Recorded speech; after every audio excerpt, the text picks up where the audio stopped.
bueno es el Señor y para siempre es su misericordia.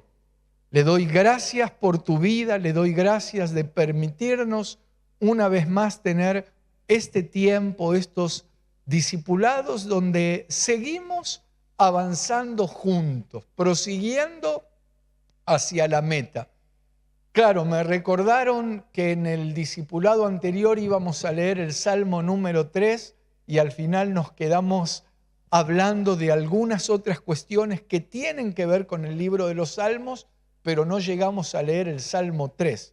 Así que con la ayuda del Señor hoy esperamos leer algo del Salmo 3. Una de las cosas que recuerdo nos quedamos hablando en el discipulado anterior tenía que ver con que es muy importante que lo que hagamos, lo que traslademos a aquellos que les toca enseñar, predicar, poder bendecir a otros, que no sea algo de la boca para afuera, que podamos trasladar una experiencia, una vivencia. No se trata de hacer o decir algo porque me dijeron que lo tengo que decir o que lo tengo que hacer. Bueno, algunos que lo hacen por obediencia, entiendo que Dios premia la obediencia.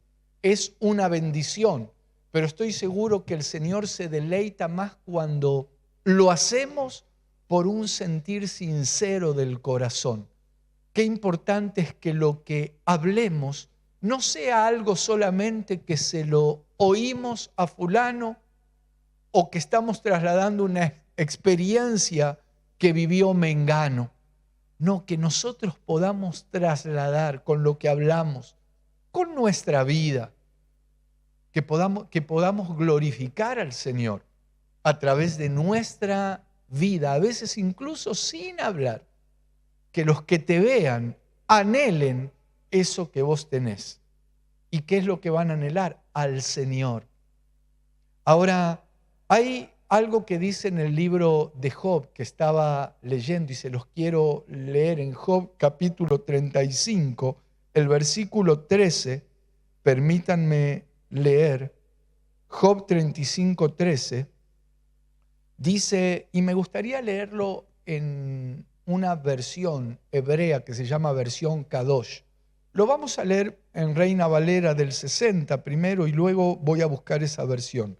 Dice, ciertamente Dios no oirá la vanidad ni la mirará el omnipotente, dice esta versión. La vanidad es algo hueco, es algo vacío y tiene que ver con lo que te estaba diciendo, porque nosotros podemos vivir una vida de apariencia, una vida vacía, como dice aquí. Ahora, quizá a alguien podemos llegar a impactar, pero, dice aquí que Dios no oye eso. Entonces tenemos que tener cuidado porque nosotros primeramente, como hablamos también en el discipulado anterior, cuando Pablo y Silas, estando en una cárcel, se pusieron a cantar himnos a Dios. Fíjate qué interesante que ellos no cantaban para los hombres. Ellos cantaban para Dios, porque hoy parecería que hay todo un marketing musical donde hay que producir y hacer lo que las masas quieren que se les dé. Como hay marketing, hay necesidad que muchos quieren recibir música cristiana y que está bueno que haya eso, pero hay grupos de empresarios, iba a decir grupos marketineros, pero creo que va esa palabra ahora, grupos marketineros que se encargan de encuestar y averiguar qué es lo que le gusta, por ejemplo, a un determinado grupo de gente. ¿Para qué? Para luego darle a ese grupo de gente lo que quieren escuchar. Entonces estos grupos censan, hacen encuestas.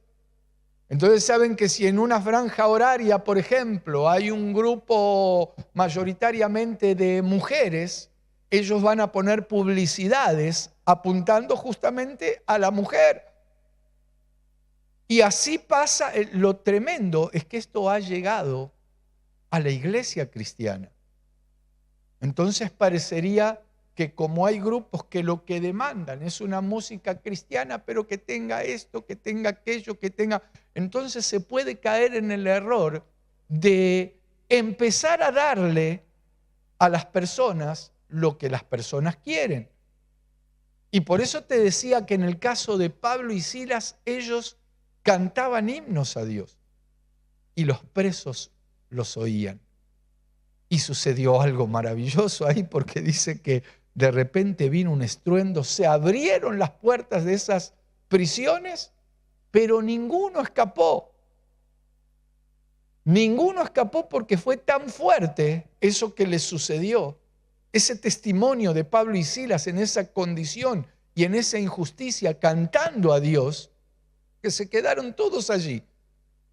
Es decir, eran presos que se abrieron las puertas de las cárceles, pero ninguno escapó porque aún estando en esa cárcel, ellos experimentaron la libertad que solo Cristo nos puede dar.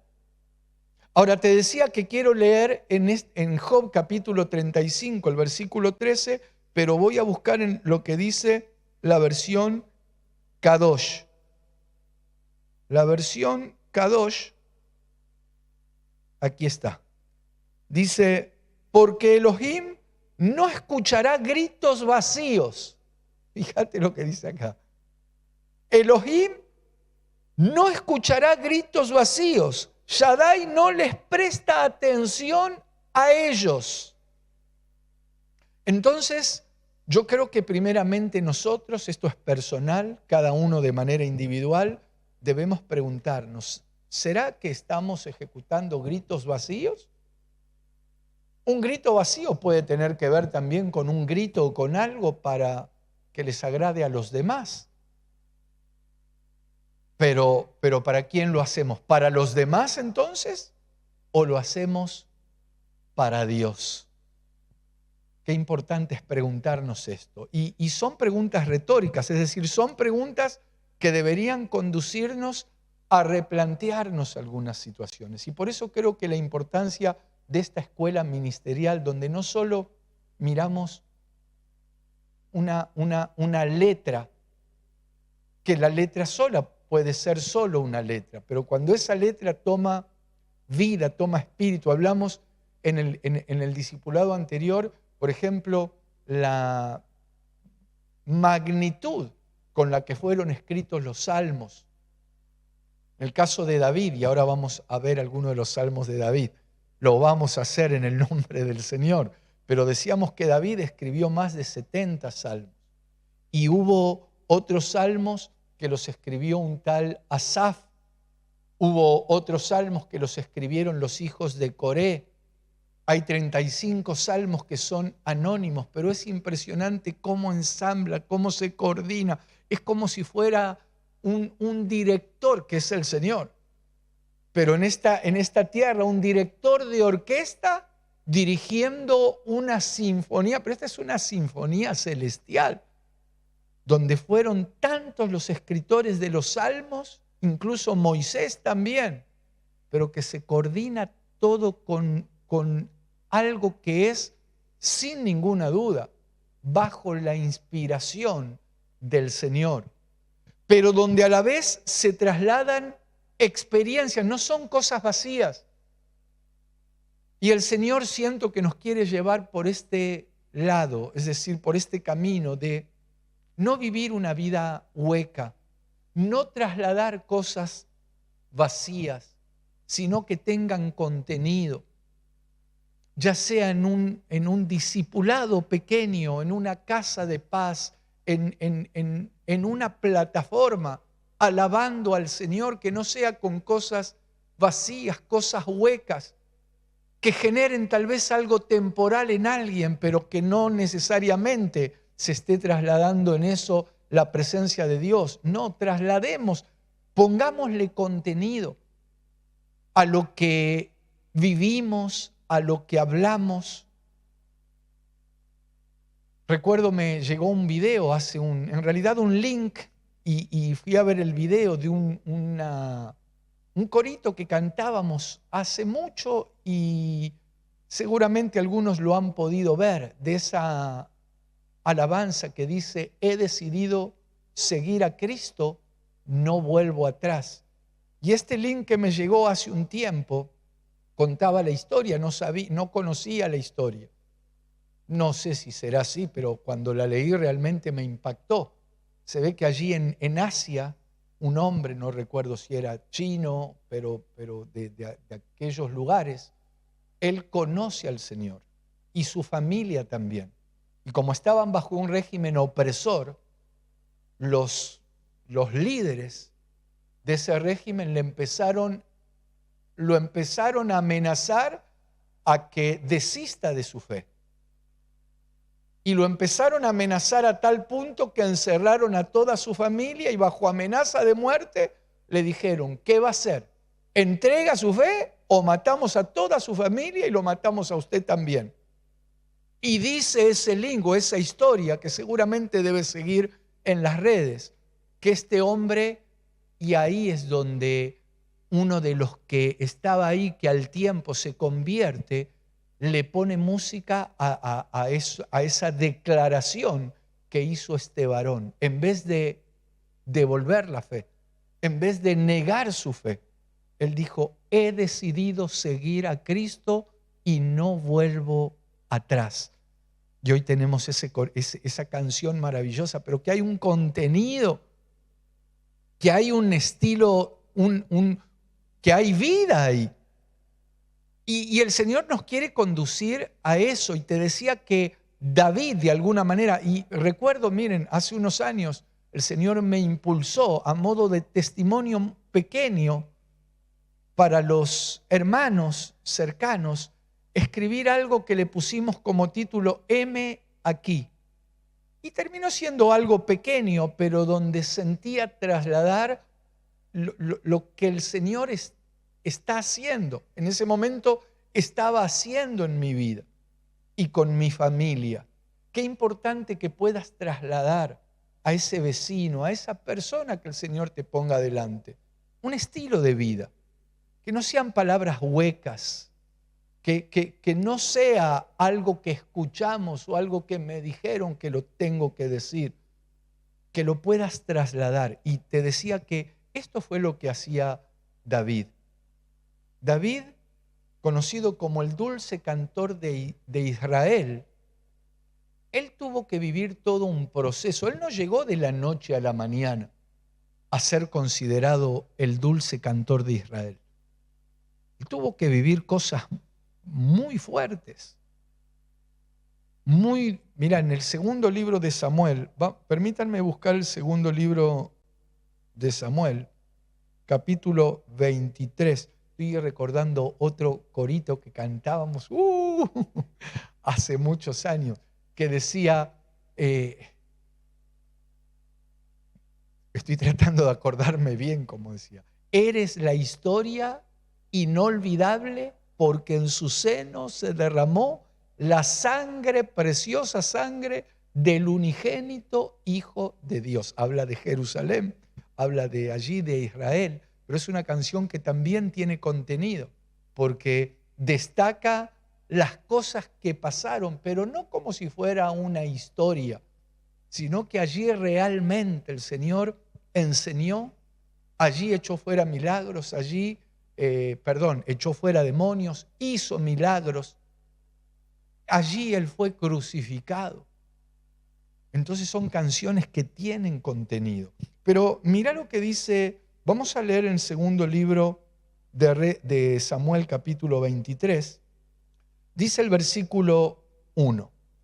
Estas son las palabras postreras, fíjate, estas son las palabras finales de David. Las palabras postreras de David. Dijo David, hijo de Isaí, dijo aquel varón que fue levantado en alto, el ungido del Dios de Jacob, el dulce cantor de Israel. El dulce cantor de Israel, dice aquí. Ahora, te decía que él no llegó de la noche a la mañana a ser el dulce cantor de Israel. Él tuvo una serie de experiencias. Y por eso ahora vamos a ver que acá dice algunas cosas impresionantes, pero es ya al final de su vida. David tuvo que ir como todos nosotros. Estamos en un proceso. Y lo importante es que en este proceso no involucionemos. Tenemos que tener cuidado de no retroceder. Tenemos que avanzar. Y por eso le doy gracias también al Señor por esta escuela ministerial, porque es un instrumento de evolución espiritual. Es algo que nos debe permitir mirar hacia adelante e ir en pos de lo que está adelante. Pero David, cuando era jovencito, tenía virtudes y tenía defectos también. Virtudes.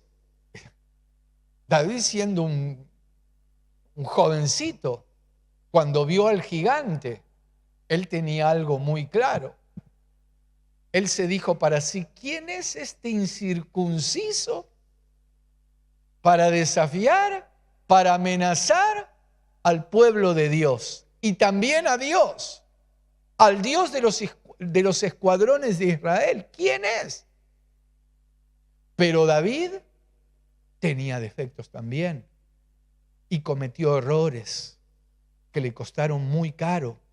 Fue tremendo las cosas que tuvo que vivir David producto de sus errores.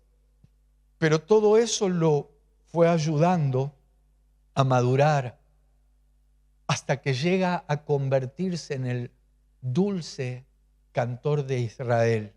Y así podemos ver a muchos hombres y mujeres de Dios en la Biblia que en sus tiempos eran imprudentes, eran inmaduros, necesitaban crecer.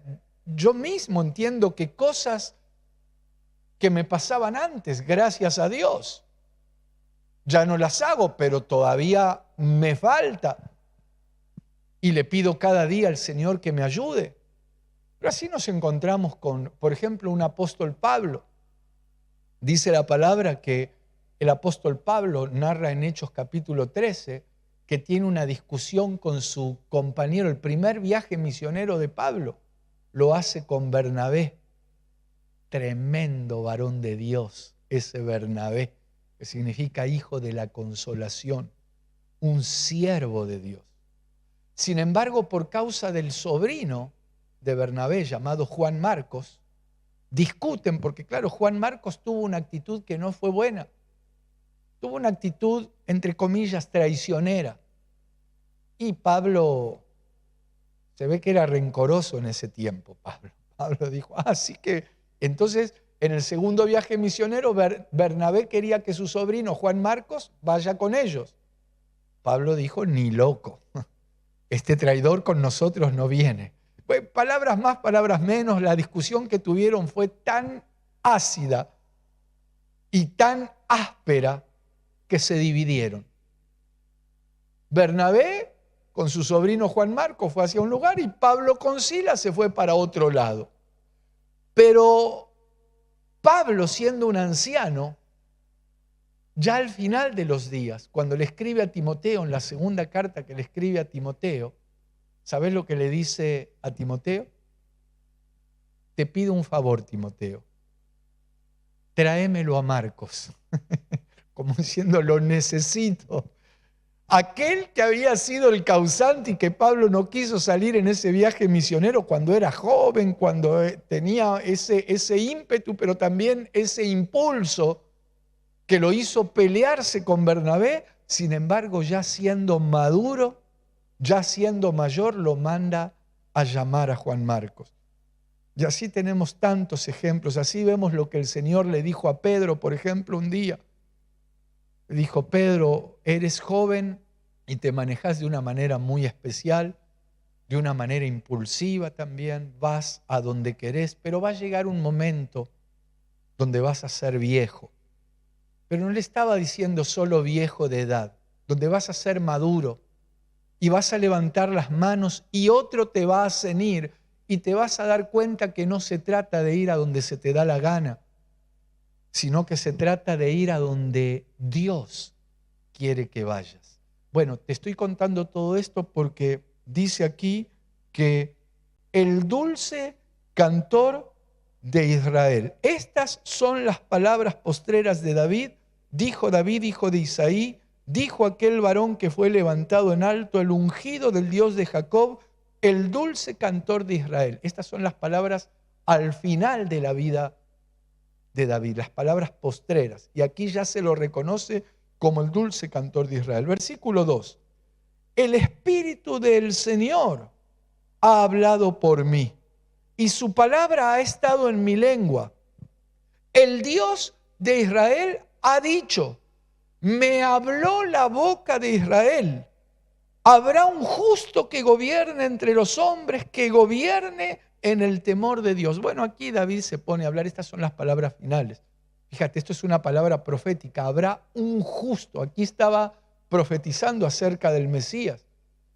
Se levantará un caudillo, se levantará alguien, un justo, pero para que eso suceda tenía que preparar el corazón también de aquellos que iban a recibir el mensaje.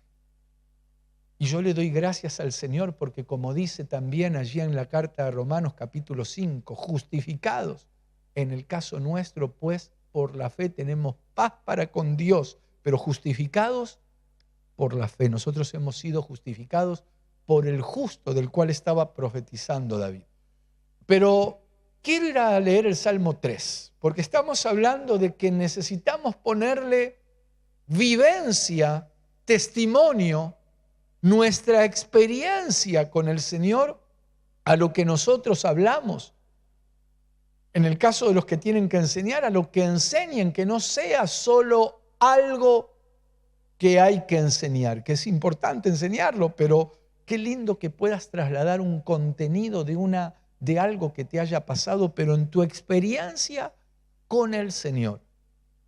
Porque el Señor quiere hermanas, hermanos, discípulos de Él, que puedan trasladar, desde luego, basados en la palabra de Dios, nuestra vida, porque este evangelio glorioso no es y no consiste solo en palabras, sino que esto es un estilo de vida. Esto es poder de Dios, que te cambia, que ya no podés seguir diciendo, bueno, yo enseño esto, pero sigo viviendo como... Nosotros tenemos que realmente vivir conforme a lo que el Señor nos está mostrando. Entonces, en el Salmo 3, David empieza a expresar algo que le sucede. Él ve que sus adversarios comienzan a multiplicarse, a aumentarse, y lo empieza a plasmar, y lo empieza a escribir. Entonces vamos a buscar el Salmo 3, porque allí dice cosas maravillosas. Salmo 3, vamos a leer el versículo 1. Esto lo escribió el dulce cantor de Israel, aquel que escribió más de 70 salmos. Incluso en alrededor de 13 salmos, David da el motivo por el cual los escribe. Es decir, él expresa por qué está escribiendo eso. Este es uno de esos salmos. Fíjate lo que dice el versículo 1. Oh Señor, cuánto se han multiplicado mis adversarios. Muchos son los que se levantan contra mí. Antes de seguir al versículo 2, cuando David está escribiendo esto, su propio hijo Absalón se había levantado en su contra. Y David, para no pelearse con su hijo, ¿sabes qué hace? Decide huir. Se levanta y se está yendo y está componiendo este salmo. Dice el versículo 2, muchos son los que dicen de mí, no hay para él salvación en Dios. Qué impresionante. Porque la parte de tener que retirarse en esa condición, qué impresionante. Salir porque su propio hijo se le había levantado. Encima estaba escuchando esto que relata él aquí. Que muchos digan, no hay para mí salvación en Dios. Eso es lo que dicen mis enemigos. Yo creo que el dolor más grande de David tenía que ver con la actitud de su propio hijo. Y tal vez alguien que está en esta hora sintonizando puede estar o haber vivido una experiencia similar. ¿Qué se sentirá en el corazón que tu propio hijo se te levante? Debe ser una sensación terrible. Me toca hablar a veces con jóvenes que están muy heridos y claro que uno los oye y los puedo llegar a entender, no a justificar, pero a entender, porque cuánto dolor debe ser para un joven cuando siente que su padre lo abandonó. Nos toca aquí donde vivimos nosotros, con los fríos que hace, las épocas de nieve. Algunos jóvenes que abren su corazón, usted porque no sabe, hermano, porque cuando mi papá nos abandonó en pleno invierno y los inviernos de antes no eran como los de ahora, porque la nieve en ese tiempo y es real. Y claro que eso es duro y es durísimo. Pero cuando digo que lo puedo entender, pero no justificar, porque hay un mandamiento, el primer mandamiento con promesa que aparece allí en Éxodo capítulo 20, dice, honra a tu padre y a tu madre. Claro que aquí tendríamos que hablar largo y tendido acerca de este tema, pero hay corazones que quedan heridos y se quedan en esa confrontación con el Padre, y eso es importante sanarlo, eso tiene que ser sanado. Si alguien que me está oyendo está viviendo o estás en esa condición. Pero sigamos leyendo lo que dice aquí. Muchos son los que dicen, de mí no hay para él salvación en Dios. O sea, David empieza a expresar esto, y una de las cosas que lo ayudó a David a levantarse es el escribirlo. Por eso yo creo que es importante que si estás atravesando una situación de injusticia, que si sentís que los adversarios se multiplican, que te injurian, que se levantan contra vos, presentar esa causa al Señor. Señor, mira, esto es lo que están diciendo de mí. Y se multiplican los adversarios. Y tú sabes que me están injuriando. Y claro que no es fácil cuando sabes que están hablando mal de vos, pero a David esto lo ayudó. Y esto te puede ayudar, tal vez es tu situación. Mira si el espíritu te inquieta ahora, decir, Señor, lo voy a escribir esto. Mira, esto es lo que me está pasando. Fulano, o no pongas nombre, ¿no? Esto es lo que están diciendo de mí mis enemigos. Bueno, si los llamas enemigos, seguramente pensarás en alguien. Pero sigamos leyendo. A pesar de esto, en el versículo 3, él dice, mas tú, Señor, él le dice, mas tú, Jehová, eres escudo alrededor de mí, mi gloria y el que levanta mi cabeza. Yo estoy seguro que David, en medio de esta aflicción, de esta prueba tan difícil que estaba viviendo, porque su hijo se le había levantado, David está saliendo con aquellos fieles que se mantuvieron con él. Tal vez ni siquiera podía dormir, porque iba a dormir y se acordaba lo que su hijo Absalón le había hecho. Pero no es que se acordaba teniéndole odio o bronca a Absalón, sino que se sentía porque era su propio hijo. Sin embargo, así y todo, David dice, Señor, mas tú eres escudo alrededor de mí. Tal vez David recordaría, porque David era un conocedor de la Torá, del antiguo pacto, claro, el nuevo no estaba, pero de la palabra del Señor. Tal vez él recordó que en Génesis capítulo 15, Dios le sale al encuentro a Abraham y le dice, no temas, Abraham, porque yo soy tu escudo y tu galardón será sobremanera grande. Entonces tal vez David, acordándose esas palabras, dijo, Señor, a pesar de esta injusticia, a pesar de los adversarios que se me levantan, a pesar de que se multiplican los enemigos, tú eres mi escudo. Tú eres escudo alrededor de mí y eres mi gloria y el que levanta mi cabeza. Y por eso se atrevía a escribir las cosas que escribía en este mismo salmo. Por eso incluso dice más abajo, por ejemplo, el versículo 6. No temeré a 10 millares de gente que pusieren sitio contra mí. Lo que está diciendo, 10 millares de gente, es decir, 10.000 personas que vayan a buscarlo y se le levanten a David, porque él tenía claro quién era su escudo. Es decir, David lo que escribía no era una frase hecha. David le expresa al Señor lo que está viviendo, desnuda su corazón, pero también le dice: Señor, pero tú eres mi escudo. Y como tú eres mi escudo, por más que vengan 10 millares de enemigos, yo no voy a temer. Él se tomó de la promesa. Te aconsejo que te tomes de las promesas de Dios y que las puedas vivir. Que sea una experiencia de vida, pero que lo puedas practicar. Entonces, David decía en este mismo salmo: con mi voz clamé al Señor y Él me respondió desde su monte santo. Porque cuando clamamos al Señor, Él responde. Clama a mí y yo te responderé y te enseñaré cosas grandes y ocultas que tú no conoces, le dijo a Jeremías. Nos está diciendo a nosotros.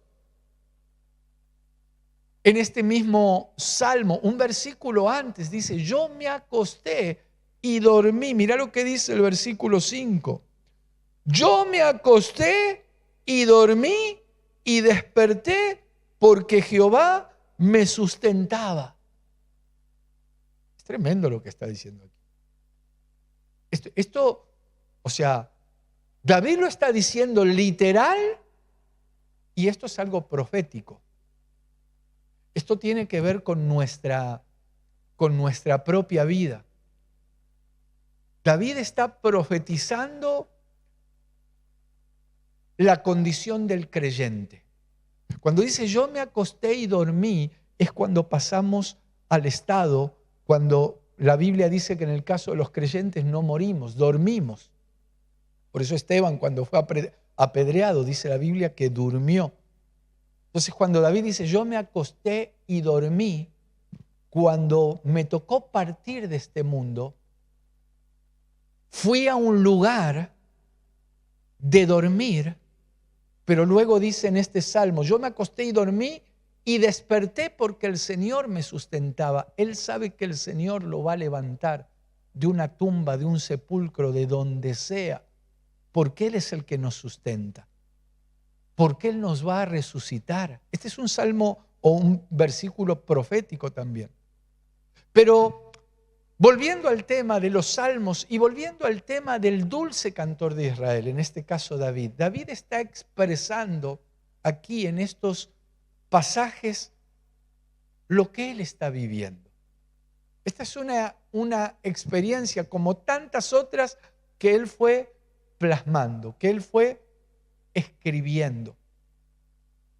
Como leíamos en el segundo libro de Samuel, capítulo 23. Permítanme buscarlo en segundo libro de Samuel, capítulo 23. Vamos a buscar.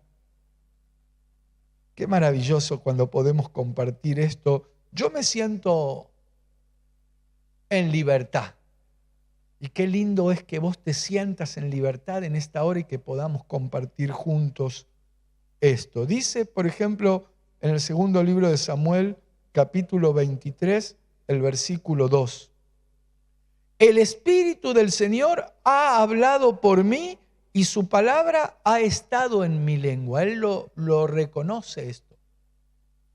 Qué maravilloso cuando el Señor habla por nosotros.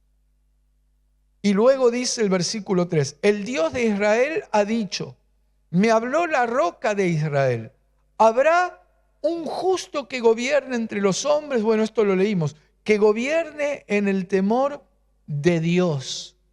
Pero David destaca que el Señor habló por él. Y David lo que lo que el Señor le llevó a escribir, él lo empieza a vivir. Y esto es lo importante, que si el Señor te ha salido al encuentro para que seas de bendición a otros, para que puedas trasladarles a otros lo que el Señor está haciendo en tu vida, que no sea solo algo de la boca para afuera, sino que puedas trasladar el estilo de vida en el Señor. Una de las cosas que buscamos y le pedimos al Señor en esta escuela ministerial es que se formen discípulos a la manera de Dios, que seamos formados a la manera de Dios, que podamos trasladar una palabra viva y eficaz. Como decía David, él escribe en el Salmo 119, lámpara es a mis pies tu palabra y lumbrera a mi camino, como diciendo, yo no me voy a dejar torcer el brazo por todas estas ideologías, por todos estos vientos de doctrina que están arrastrando a muchos hermanos en la fe.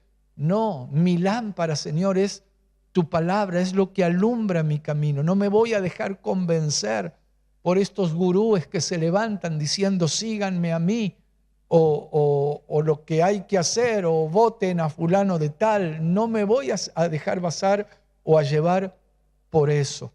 David era alguien que, como hemos hablado también, sus experiencias él las volcaba. Por ejemplo, escribía los salmos, pero también no se quedaba en una situación de derrota. Por ejemplo, lo que le pasó con Absalón. Un padre se puede quedar frustrado toda la vida, postrado en algún lugar. Sin embargo, David llega a escribir en ese mismo Salmo 119, bueno me es haber sido humillado, porque esa fue una humillación. Los adversarios que se le levantaban a David decían que no había salvación para David. Entonces David luego aprende de toda esa situación y reconoce y dice, bueno me es haber sido humillado, porque eso me condujo a aprender los estatutos del Señor. Entonces, qué maravilloso es, y siento en mi espíritu mientras estoy hablando esto, que el Señor quiere usar la vida de tantos varones y mujeres que están oyendo, que están tomando nota, porque la enseñanza debe convertirse en nosotros, en un estilo de vida. Y yo no tengo dudas que el Señor en este tiempo está llamando a, entre comillas, a Davides, a Samueles, a Josués, a Moiséses. Perdónenme que estoy hablando así, pero, o sea, a hombres llamados primero por Él que puedan trasladar, primeramente tener bien en claro en nombre de quién hablamos y en nombre de quién hacemos lo que hacemos. Y que podamos trasladar no una frustración, porque si no, ¿qué vamos a trasladar? No vamos a poder trasladar nada, sino nosotros podemos consolar, por ejemplo, a las almas porque primero hemos sido consolados por Dios. Porque imagínate que alguien que no fue consolado por Dios, ¿qué va a trasladar? Lástima, pena va a dar. Pero cuando, y lo siento en mi espíritu, que el Señor está inquietando corazones, como te decía, de Moisés. Cuando digo, Moisés fue alguien que estuvo a punto de quedarse frustrado. Moisés era alguien que tenía temores. Moisés era alguien que tal vez yo creo, me imagino que lo hacían callar, en el sentido de que desde pequeño Moisés tuvo que ser escondido. Dice la Biblia que Moisés, cuando Dios lo llama, dijo, Señor, llama a otro. Hay versiones que dice que era tartamudo, otros dicen que no, otras versiones que él no podía hablar. Moisés dijo, no, Señor, ¿cómo me vas a mandar a mí? Manda a otro.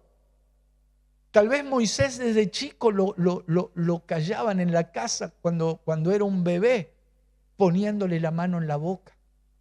Tal vez él quería decir algo y no entendía, pero le decían los egipcios, esos son los caballos de los egipcios, cállate Moisés. porque te van a agarrar, te va a pasar esto, te va a pasar, y desde chico tal vez fue anulado. Y eso puede haber generado una marca en Moisés. Pero, y gloria a Dios que hay peros de Dios. Y en nosotros somos peros de Dios. Quizá venimos de hogares desarreglados, quizá venimos de un pasado desastroso, pero Dios nos salió al encuentro, como le salió al encuentro a Moisés. ¿Y quién iba a poder contradecir eso? ¿Quién iba a poder oponerse a que un Moisés levante la vara y se abra el mar? Entonces, amada hermana, amado hermano, antes de finalizar, siento decirte, aunque parece que nos fuéramos del tema, pero que valores que el Señor puso sus ojos sobre tu vida. A veces nosotros somos los que no nos damos cuenta. Mirá, en el caso de David, hoy hablamos también acerca de David. En el caso de David, David era rey y aún siendo rey es como que no le había caído la ficha en algunas cosas. Hay un versículo que me gustaría, para finalizar, ir a buscarlo, porque David se llega a dar cuenta de esto. En el primer libro de Crónicas está, a ver si lo encuentro. Primer libro de Crónicas, capítulo 14. Gloria a Dios. Fíjate lo que dice, y recordá antes de leerlo. Dios puso sus ojos sobre ti. Dios ha salido a tu encuentro. Tal vez te estabas escondiendo o te seguís escondiendo. Recuerdo, ahora lo vamos a leer, pero recuerdo antes de venir para aquí, ya hace muchos años, que nosotros teníamos muchos proyectos allí en el norte y teníamos muchas cosas del Señor para hacer. Y cuando surge de venir aquí, había otros hermanos que estaban con nosotros. Y yo era uno de los que me escondía. ¿A dónde, Señor, si con todo lo que tenemos que hacer, ya había incluso muchas obras de cosas que había que hacer? Pero se ve que el Señor es especialista en jugar a las escondidas. ¿Cuántos habrán jugado a las escondidas? Tal vez te escondiste de más de uno, pero del Señor no nos podemos esconder. Un día me hizo piedra libre y gloria a Dios. Pero mirá lo que le pasó a David, porque David llegó un momento que él reaccionó. Dice, leamos desde el 1. El 1 dice, Hiram, rey de Tiro, envió a David embajadores y madera de cedro y albañiles y carpinteros para que le edificasen una casa. Y el versículo 2 dice, y entendió David. Fíjate, recién él ya era rey, pero dice, y entendió David que el Señor lo había confirmado como rey sobre Israel y que había exaltado su reino sobre su pueblo Israel. Ya hacía rato que David era rey, pero recién aquí lo entendió. Qué importante es que entendamos que el Señor se ha fijado en nosotros. Qué importante es que entendamos que lo que hablemos, que lo que hagamos para Dios, sea de corazón como para el Señor. Lo que hagas, si el Señor te ha encomendado unas ovejas para cuidar, si el Señor te ha dado el ministerio de la alabanza, cantarle a Dios, no por obligación. Y con esto terminamos. Recuerdo cuando el Señor me había, ya tenía un tiempo de haber salido al encuentro, pero en un lugar que congregábamos, que era muy chiquito, pero yo se ve que estaba medio descontrolado. Tal vez la voz no era la mejor voz, quizás esta voz de Gallo Claudio tenía.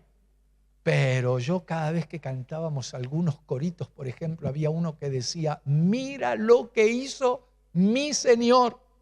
Él me salvó, me perdonó. Y yo sentía gritar, mira lo que hizo mi Señor.